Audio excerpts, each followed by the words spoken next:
શું સત્તાના નશામાં રાજનેતાઓ ભગવાનને પણ ભૂલી ગયા છે?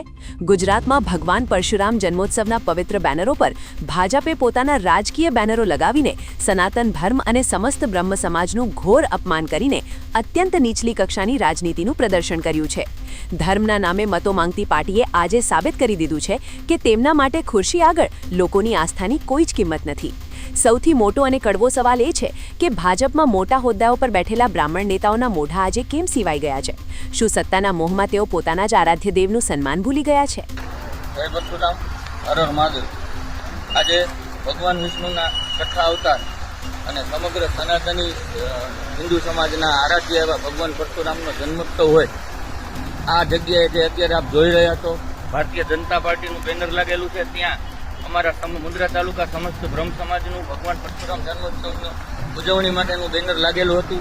પણ આ કહેવાતી ભારતીય જનતા પાર્ટી કહેવાતી હિન્દુત્વની અને સનાતન પ્રેમીઓની જે પાર્ટી ગણે છે, આજ મારો આક્રોશ હું તમારી સમક્ષ વ્યક્ત કરું છું. હું જિજ્ઞેશ રાવલ, એક બ્રાહ્મણ છું અને બ્રાહ્મણ તરીકે આજ જ્યારે મારા હૃદયમાં વેદના ઉઠી છે ત્યારે આપની સમક્ષ કહેવા આવ્યો છું. આજના દિવસે જ્યારે ભગવાન પરશુરામનો જન્મોત્સવ છે ત્યારે આ સરકાર અને આ પાર્ટીએ પોતાના પ્રચાર માટે થઈ અને ભગવાન પરશુરામનું જે અપમાન કરેલ છે, ત્યારે હું સમગ્ર ગુજરાતના બ્રહ્મ સમાજને આહવાન કરું છું કે ભારતીય જનતા પાર્ટીનો ખુલ્લો વિરોધ કરો અને એમને બતાવો કે ભગવાન પરશુરામ કરતા તમે ક્યારે ઉપર નથી. ભગવાન પરશુરામનું અપમાન બ્રહ્મ સમાજ આજે પણ સહન નહીં કરે અને કારે પણ સહન નહીં કરે.